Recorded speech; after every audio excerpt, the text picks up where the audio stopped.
Hello বন্ধুরা, তো দেখো আমি আজকে একটা তোমাদের সামনে নিয়ে এসেছি নতুন রেসিপি। এটা আমি বেসন নিয়ে নিয়েছি, এর মধ্যে একটি ডিম দিয়ে দিব। দেখো একটা ডিমও দিয়ে দিয়েছি এর মধ্যে। আমি ডিমটাকে ফেটে নিয়েছি, তারপরে আমি এর মধ্যে নুন, হলুদ, লঙ্কার গুঁড়ো দিয়ে দেবো। এটাকে ভেজে নিয়ে আমি তেলের মধ্যে আলু দিয়ে তরকারি করব। গরম গরম বেশ ভালোই লাগে খেতে। তো দেখো আমি এটার মধ্যে জিরের গুঁড়ো দিয়ে দিয়েছি, নুন দিয়ে দিয়েছি, একটু লঙ্কার গুঁড়ো দিয়ে দেবো পরিমাণ মতো, একটু হলুদ দিয়ে দেবো। হলুদ দিয়ে দিলাম এর মধ্যে। এবার এটাকে আমি তেলের মধ্যে ভেজে নেব ভালো করে ফেটিয়ে। তো এটার মধ্যে একটু পেঁয়াজও দিয়ে দিলাম, পেঁয়াজটা দিতে ভুলে গেছিলাম, তো একটু পেঁয়াজও দিয়ে দিলাম। এবার আমি ভালো করে ফেটে নেব।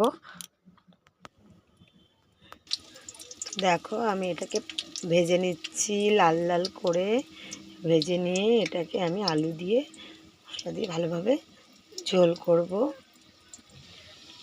দেখো লাল লাল হয়ে গেছে, কিছুটা বাকি রয়েছে যেটা আগে দিয়েছিলাম ওটাই।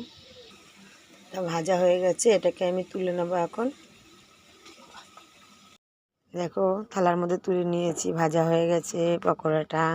তো এটাকেই আমি নতুন রেসিপি করব, তোমাদের সামনে নিয়ে এসেছি নতুন একটি রেসিপি। তো দেখো তোমরা যে আলু দিয়ে, বেসন দিয়ে, ডিম দিয়ে পকোড়াটা করে নিয়ে তরকারি করলে কেমন লাগে খেতে, তোমরাও একটু নিজেরা করে দেখো। আর ভালো লাগলে অবশ্যই কমেন্ট বক্সে জানিও। আর চ্যানেলটিকে সাবস্ক্রাইব করে দিও প্লিজ। আমাকে এগিয়ে যেতে তোমরা প্লিজ সাপোর্ট করো।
খাওয়া ভালো